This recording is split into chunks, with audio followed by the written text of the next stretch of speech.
मेरे साथियों, वह साथ का पल अब एक दास्तां में बदल गया। आ गया वो मोड़ जिसमें मुझे अलविदा कहना पड़ गया। यह पंक्तियां किसकी हैं ना मालूम, मगर गाजीपुर के समाजवादियों के लिए मानो खुद मुलायम सिंह यादव का आखिरी संदेश यही हो। मुलायम सिंह यादव के लिए राजनीति के खेल में शुरू से गाजीपुर का मैदान वैसा ही रहा है जैसा कि मैनपुरी, बदायूं और इटावा का।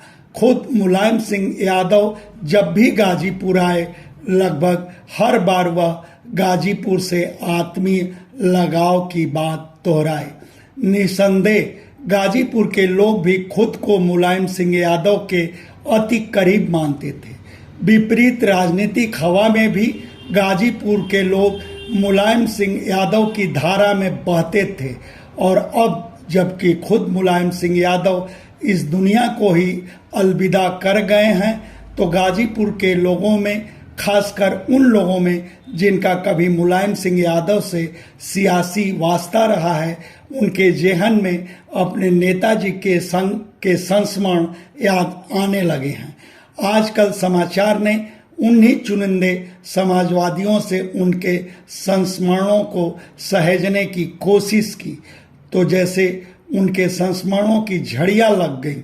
उनके मुंह से अपने लिए नेताजी से मिले दुलार, उपकार के एक एक किस्से निकलने लगे। सांसद अफजाल अंसारी बोले, बात 1992 की है। मेरे घर एक दिन अचानक पुलिस रात के पहर छापा मारी। तब सूबे में भाजपा की हुकूमत थी और वह पुलिसिया छापा भी सियासी खुन्नस में पड़ा था। घर में तोड़ फोड़ के साथ ही मेरे बुजुर्ग पिता को भी अपमानित करने से पुलिस गुरेज नहीं की थी। तब मैं कम्युनिस्ट पार्टी का विधायक था।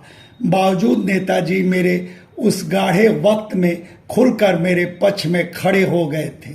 वह मेरे समर्थन में लंका मैदान में जनसभा तक किए थे।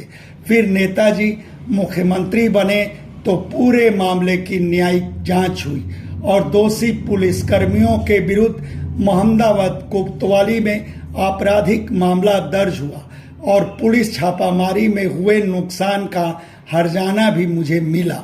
मेरे जब्त सामान भी थाने से लौटाए गए। अफजाल ने अंत में कहा, नेताजी की यह करिश्माई शख्सियत ही थी कि एक अदना कार्यकर्ता भी खुद को उनके बेहद करीबी होने का एहसास करता था। फिर नेताजी की ही देन है कि भारतीय फौज में शहीद जांबाज जवानों के पार्थिव शरीर आज उनके घर तक पहुंचाए जाते हैं, वरना पहले यह परंपरा नहीं थी। अकेले गाजीपुर में ही वीर अब्दुल हमीद, राम उग्रह पांडे सहित न जाने कितने शहीदों के अंतिम दर्शन से उनके खुद के ही परिवारीजन वंचित रह गए थे। दरअसल पहले भारतीय फौज में परंपरा थी कि शहीद फौजी अफसरों के ही पार्थिव शरीर उनके घर तक भेजे जाते थे, मगर जब नेताजी मुल्क के रक्षा मंत्री बने तब उन्होंने कानून बनाया कि अदने शहीद फौजी का पार्थिव शरीर भी उनके घर भेजे जाएंगे, और इसका सीधा लाभ गाजीपुर को भी मिला। गाजीपुर के जांबाज जवान लगभग हर साल किन्हीं न किन्हीं मोर्चे पर अपनी शहादत देते रहते हैं। पूर्व सांसद राधे मोहन सिंह। मेरी माता श्री लालमुनि देवी का निधन 19 नवंबर 2008 को हुआ था। मैं पूरे परिवार संग जौहरगंज घाट पर मां के दाह संस्कार में जुटा था। तभी मेरे मोबाइल फोन की घंटी बजी। उधर से आदरणीय नेताजी थे। वह करीब 15 मिनट तक बात करते रहे। वह मेरी मां को नमन करते हुए एक अभिभावक के रूप में मेरा ढाढ़स बधाए। श्री सिंह नेताजी को भावांजलि अर्पित करते हुए बोले, नेताजी मेरे राजनीतिक अभिभावक तुल्य थे। उनके निधन की खबर मुझे एक बारगी निशब्द कर दी।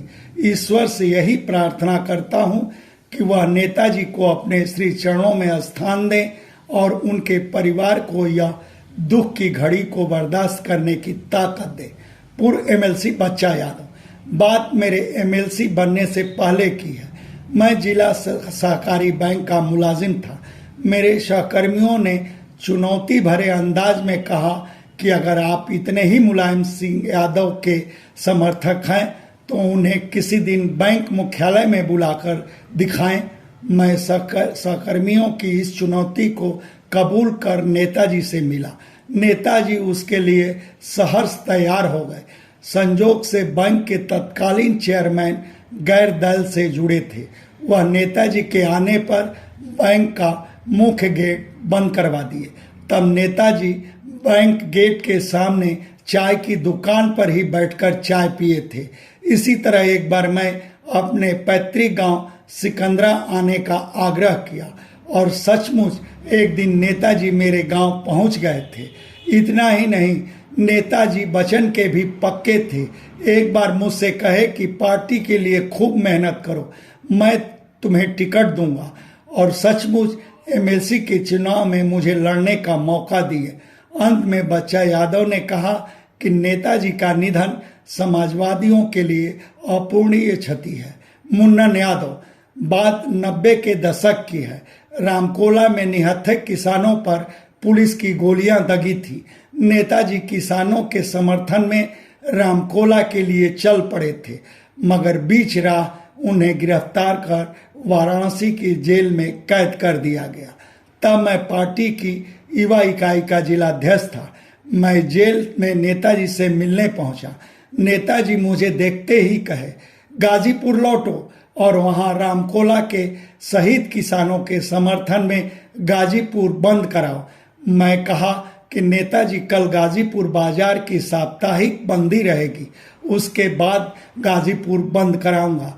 नेताजी टोकते बोले, साप्ताहिक बंदी से क्या लेना देना, हम सबको रामकोला के शहीद किसानों को हर हाल में नैतिक समर्थन देना है।